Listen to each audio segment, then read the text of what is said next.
help me with the case? Any idea where I could find him? You police plan on taking me in? I would much prefer that to the alternative. Welcome back to Space Cadets.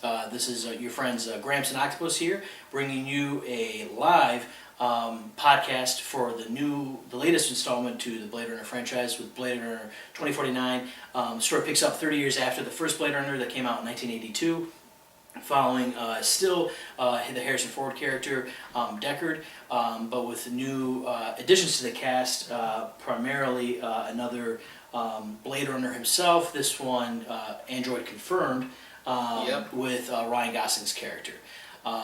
The first film, 1982, was considered a science fiction cult classic.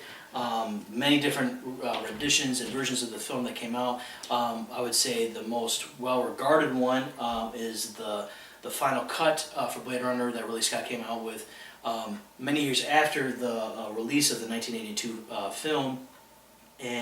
But originally, the Blade Runner franchise started based off of a book by Philip Dick. Yep.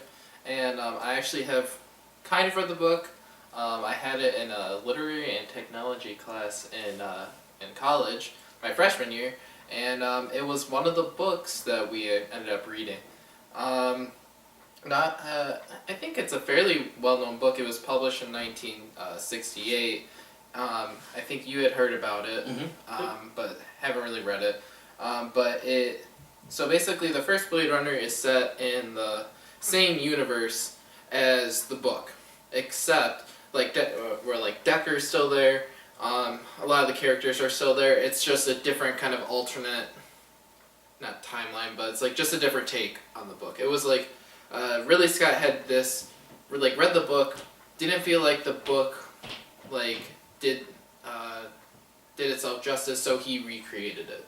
I think that's what he kind of was trying to do for the big screen. But so there is subtle differences from the book. The book is actually placed in San Francisco, whereas both the original movie and this movie are set in Los Angeles. Yeah, the new movie kind of expands into a little bit of San Diego, where you see some of the overwhelming refuse that humanity has created and everything, even 30 years after the first Blade Runner. And so you kind of see the expansion from LA into the surrounding areas of California and everything. But the primary landscape was definitely LA 2019 and 2049. And another quick difference in the book from the movie is that the book actually goes in depth with actually a human character, which we don't really get to see in either of the movies because of the humans that we do see. They don't like the replicants or androids, and so they're very negative about them and all that kind of stuff. And they're really not on the screen ever too long. But in the book, there are certain chapters dedicated to a story of one of the humans and how the fallout and mutations that have occurred to him have affected his life. And then Decker and him kind of intertwine, but we don't get to see that in the book. Yeah, in the movie. I think kind of going off a little bit of Joe, talking about Philip Dick's book and everything, I would say one of the next best things that I would say probably talk to before we kind of get into the story of the new one and everything, just kind of touch on some of our favorite parts of the initial Blade Runner. So always been a really big fan of the film. Love Ridley Scott, love his directing, love his vision with world creating and everything, whether that's our contemporary world and kind of putting a futuristic scope to that and everything. And so with Blade Runner itself, one of the first images that always is iconic to me is the opening shot where you see, they're flying into LA, flying into the LAPD and everything. You see the pyramid, of justice in a sense, glittering in the background. But then you see the advent of another industrial revolution with the fire, the exhaust and everything, and you just see the close-up of the eye and the special effects on it, the visual effects, the fire emblazoned the stars and everything like that. You see this beautiful shot, and it kind of sets the entire film up in the sense of how important the eye becomes throughout the plot. Whether that's the retina testing for replicants, or whether that's the creation of eyes and everything by scientists, to make them look and understanding someone because of their eyes. But just kind of the significance of that piece of it throughout the entire film. And then probably, you know, the other really big thing for me from the two big, you know, big things that I really enjoyed about the first film was Vangelis, you know, did the entire score for the first film. So incredible, you know, score. You know, also did Chariots of Fire, which is also an iconic, you know, score and musical soundtrack and everything.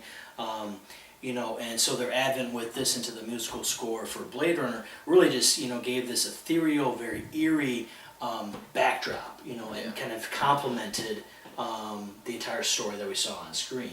And then the third piece for me, for the original Blade Runner, was the ending sequence, the monologue with Rutger Hauer and Harrison Ford. And so Rutger Hauer has this incredible monologue, you know, where he talks, you know, about his perspective of the world from him as a replicant, but then also him as a human being, you know, and his connections of things like, you know, I've seen things that you couldn't imagine, you know, flagships, you know, on fire off the coast of Orion, you know, and then all will be lost like tears in the rain.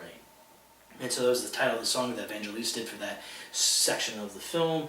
Incredible monologue, and I just actually watched a video on YouTube as we, you know, create clickbait for all of you. But clickbait that caught, you know, me into it was that I found out that that wasn't initially in the original script. Rutger Hauer came up with it, you know, the day before they filmed it, and it became this iconic, you know, piece of you know, pop culture, iconic, you know, an iconic piece of that film. Very much just like Dog Day Afternoon, you know, the great film on Attica. You know, an assistant director had just, you know, told Al Pacino off in the sidelines before they were doing that scene and say, hey, this just happened, like, you know, you should bring this up and incite it, and became this huge piece of, one, not only film culture, film lore, but was just a quick, you know, let's add it in and see what the reaction is. It becomes this, you know, almost an iconic and iconoclast, you know, piece of film, American culture, pop culture, and etc. Science fiction, everything. So and that's what I would say my favorite part is that ending monologue. But yeah, let's move into Blade Runner 2049. We'll just touch on the story, not go into too much on it, because if you read any of the reviews on it, it's really hard to explain if we were like talking about it in person. Mm-hmm.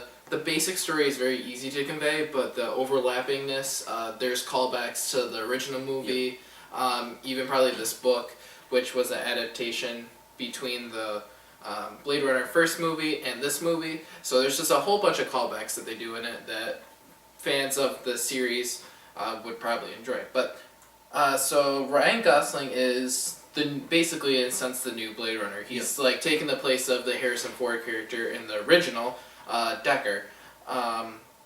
And he works with the LAPD, and he basically goes around and has to shut down any of the replicants that were outdated. Yes. Right. Yep. Those replicants were kind of hiding.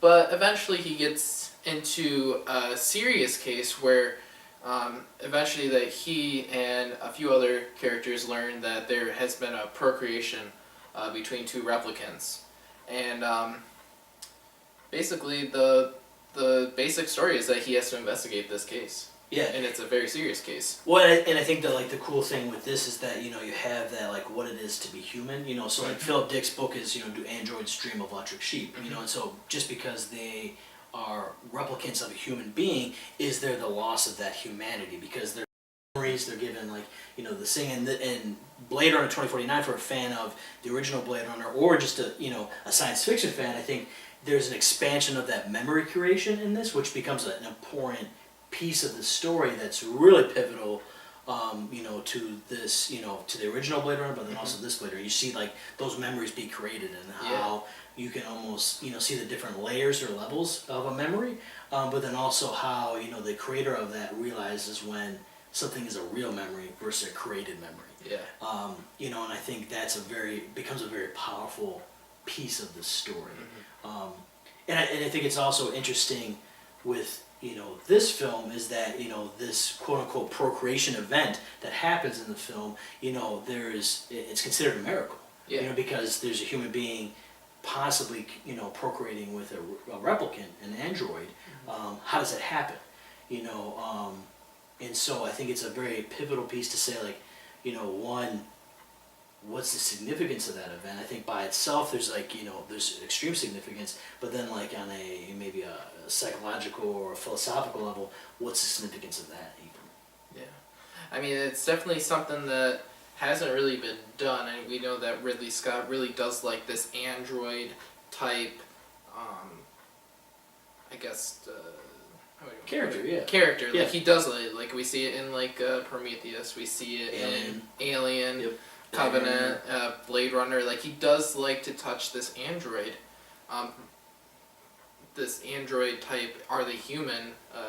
Complexity. Yeah, and I think it kind of always stems from like this almost like, the concept of a slave, but then also like the slave having extreme power at the same time, and I think like those parallels are very interesting. As well as like kind of like human feelings. Yes, yeah. And I think that's something that is conveyed a lot, because like in this movie particularly, you are supposed to feel bad for the androids, because in the beginning when they were setting up kind of like the story and the placement, there was a lot of humans that were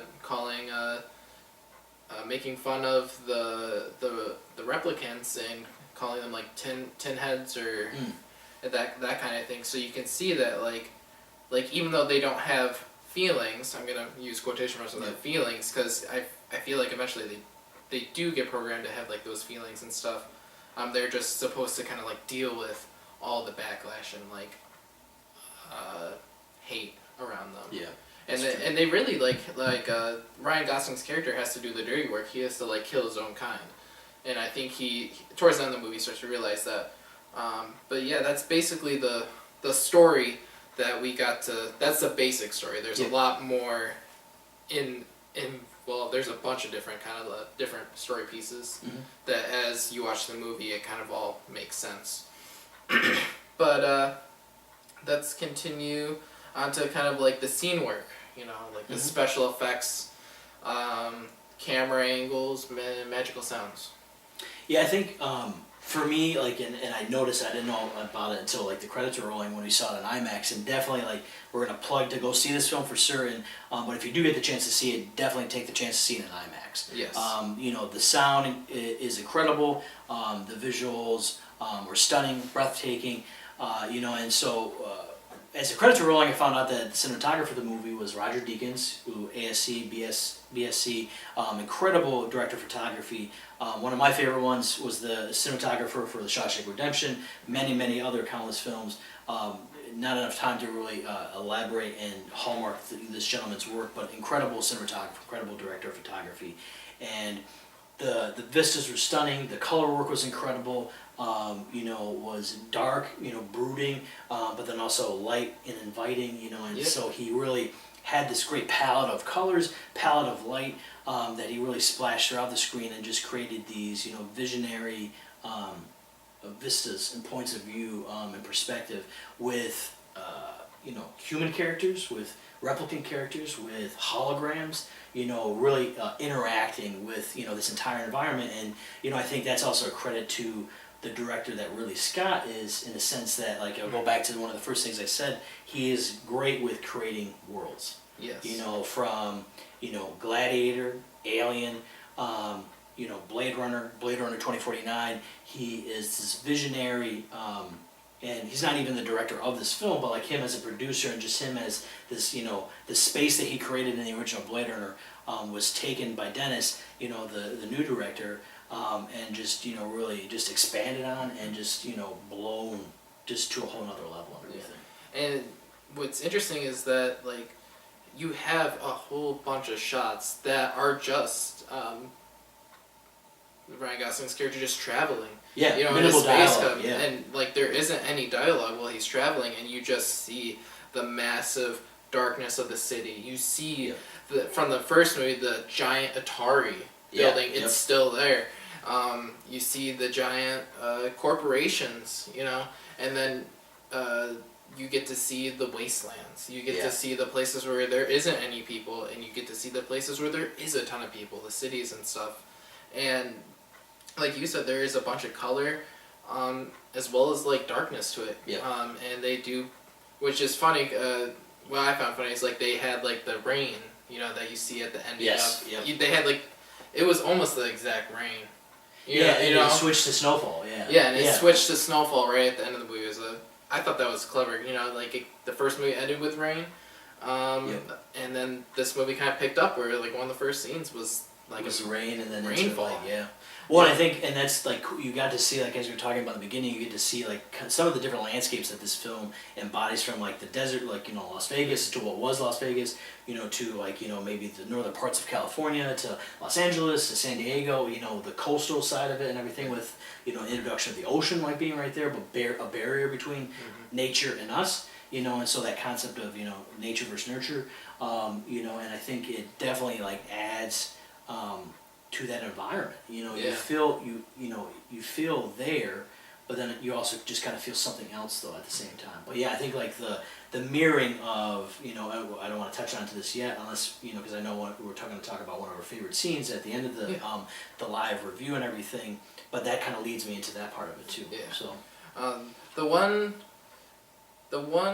special effects that I thought they did really well was the hologram work that they did with we had an actual character as well as other just random holograms appear. Yeah, like the billboard signs. Yeah, and like even when he was in the desert, they had like a jukebox player, and it would Frank Sinatra, the Frank Elvis Presley thing. Yeah, and I just thought that it was really cool to see them really embrace like all those holograms, because like we've seen in like movies like Star Wars, they have like their one hologram or two holograms, but they really just kind of had a whole bunch of it, and that's really something that you don't really see like a whole lot of. Yeah, and I thought it was a nice touch. Yeah, and I think you definitely see like where it's like maybe spottily put into a movie, like where this was integrated into, because it's integrated into that culture or that society and everything, which makes sense.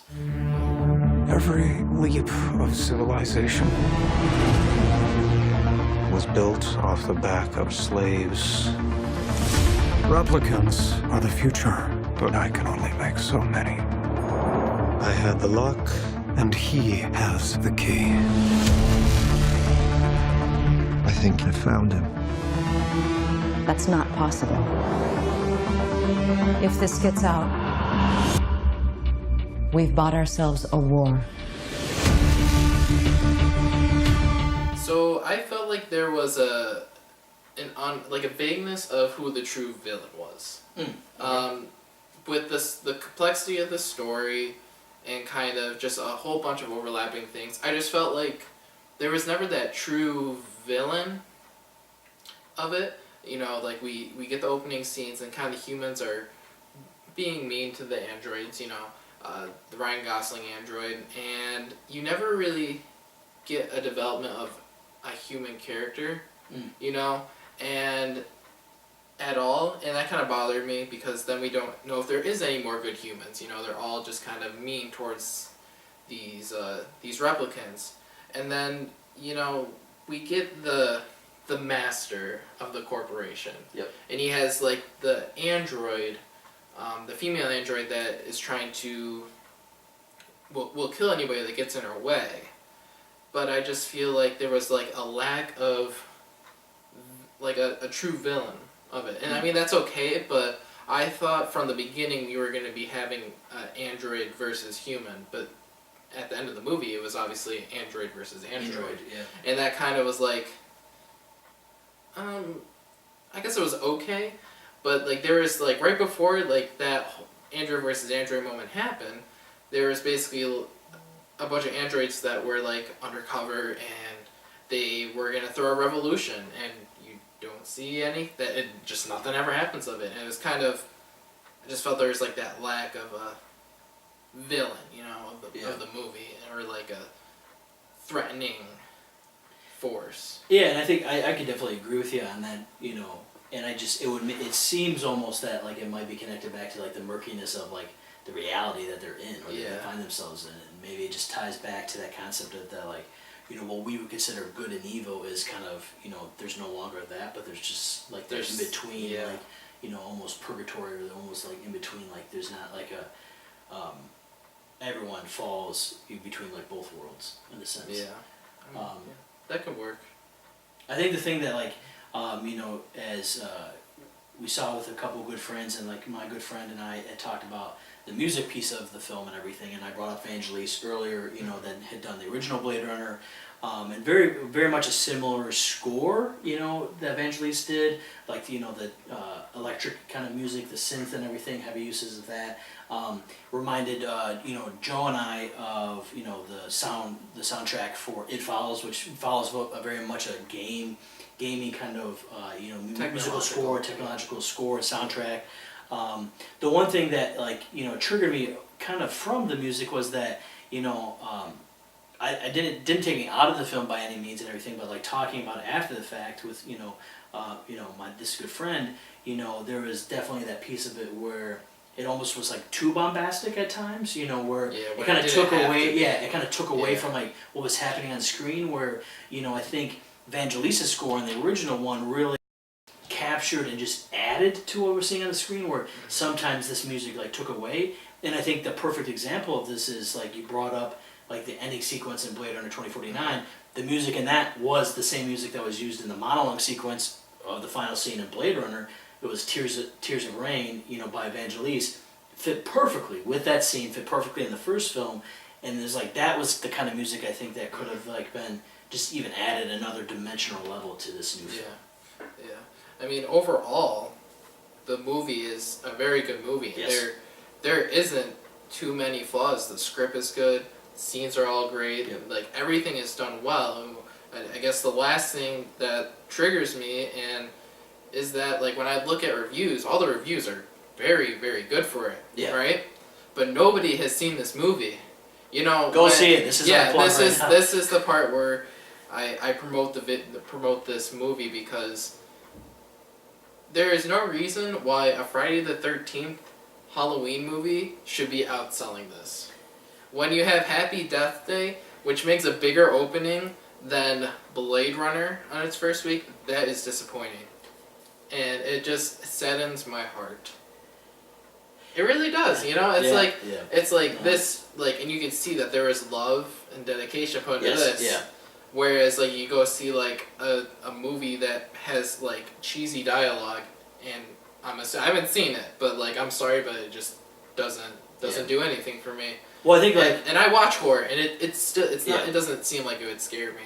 Well, I think just kind of going off of that, like, there's so many videos that have come out about, like, Blade Runner 2049 and just, like, the new director, like, paying homage to, like, Ridley Scott and just being, like, so, like, amazed and excited and happy about this opportunity to reimagine this. Or, like, Ryan Gosling, same thing, like, working with Harrison Ford, like, just, like, this is incredible. Like, just, amazing, beauty and artistry that went into this, and it's sad definitely to see, like, it is, and I don't know if that's the box office trend that we're kind of in right now, like, where things are tanking, and you need a film like it that was like, that brought people back to the theaters, and is it going to take another, it or like a Blade Runner 2049 to, like, slowly bring back? But Blade Runner became kind of a cult classic, and that took some time, get on. Same as like the Shawshank Redemption, like that movie tanked in the box office, but the next year was like the most rented VHS, and so this could maybe fall in the same lines. But I would definitely agree with you where it's like, it's definitely sad to say, like, why aren't more people kind of going off? Yeah. All right, so we're getting to the end of the videos, but I thought we would just give our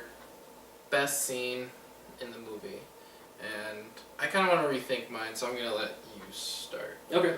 I guess I would kind of go back to what I was talking about, kind of throughout the video, but probably like one of my favorite scenes is probably the ending of the film, where it's almost a reimagining of the monologue final sequence for Blade Runner between, Harrison Ford, Deckard, and Rutger Hauer, his replicant character. They do the same thing with like Harrison Ford's character, Deckard, and then Ryan Gosling's character, but then they include the creator of the dreams, for their replicants, and the three of them have like an interesting, sequence. The Vangelis, piece of music comes back, Tears of Rain, and it's just an incredible, breathtaking sequence. Snow falling, they're at this beautiful, like, kind of white, almost hospital-like, location and locale, and just some breathtaking visuals, stark, points of view, and just, I think it was brilliantly shot, like a beautiful sequence, just and really wonderful. So yeah, I'll kind of pass it to you. So I would say my favorite scene actually is going to be the opposite of Tim's, where it's going to be at the beginning of the movie. I thought the opening of the movie was just set the tone of it. I remember reading the book, and like that first kill, or the shutdown of when Deckard kills the first android, that kind of like sets the tone of it. Yeah. And I felt like this, where you had like the android shutting down the android in the beginning, and like the rural wasteland, which you didn't really see in the first movie. Yeah, that's true. Yeah. Which you do see in the book, like that there's like barren wastelands there. So I thought that was cool that it kind of brought that from the book in, but just the android killing an android, I'm gonna say mental kind of battle that you see develop really just kind of, it was powerful, It's like kind of like a human killing a human. Yeah. Almost, except they're not real, Yeah, no, and that's then true. I think that sets the tone where you start with the first Ryan Gosling, and then all the way to the end of the movie, it's like a totally different Ryan Gosling, and like that's the point of it. You start with this hero killing androids, to this hero like saving their lives, not killing them at all. Yeah. And it's like he was programmed to hunt. Yeah. He was programmed to be a Blade Runner, but at the end of the movie, he's not a Blade Runner anymore. Yeah. So I thought it set the stage. It was really good. So. Yeah. All right. Well, that kind of wraps us up with our review of Blade Runner 2049. Definitely go out and see it. Worth your time, worth the money. 100%. There's definitely, I think there's a tendency now to say like, oh, we'll just wait for it to come out, watch it in our own homes and everything like that. And totally a big fan of it. You have a huge movie collection, as Joe, as Octopus knows. But I would also say though, for like a film fan as myself, and a student of film, that I think this is one of those films you want to see in theaters, and if you get the chance to see it in IMAX, if you have one close by, definitely take the time to go do so. Yeah. I would agree with that. I probably won't pick it up just because I know Gramps will, and we can watch it here, but I feel like I don't see movies in the theaters a lot, and so it and this movie were the first two movies I've seen in theaters in a long time, and they're well worth the wait and the watch. So, but yeah, thanks for watching. If you stayed with us at the end of the video, we really appreciate it. Remember to like and comment in the video below. We watch a bunch of different movies, as well as we play a bunch of different games. We have a few videos in the making for the video game. We're gonna have just gonna spoil it right now, a Halloween special video, which Super Son's working on right now. Gramps is gonna be part of it. I can't wait to read it. The script should be done with it almost. Yep. I'm really excited for it. I'm working on one that should be coming out hopefully this week or the next week. Okay. So just be on the lookout for that, as well as subscribe to the Outer Space Gamers to stay in touch with us. We really would appreciate it, and it helps a lot. Also in the comments, if you want us to go over in this live commentary of movies, we'll be happy to watch a movie and give our thoughts about it like this. So, but with that, I would say, do you need anything else? No, I would say I think we're good to go. I think the next movie review that we might do live is a fan favorite of both of ours. Definitely way before The Expendables, but another 80s classic, Predator. So that would be our next one that we'll try to get to the chopper and get to you guys very shortly. So that's it from Octopus and Gramps. So we will see you next time. Over and out, Space Cadets. See you later.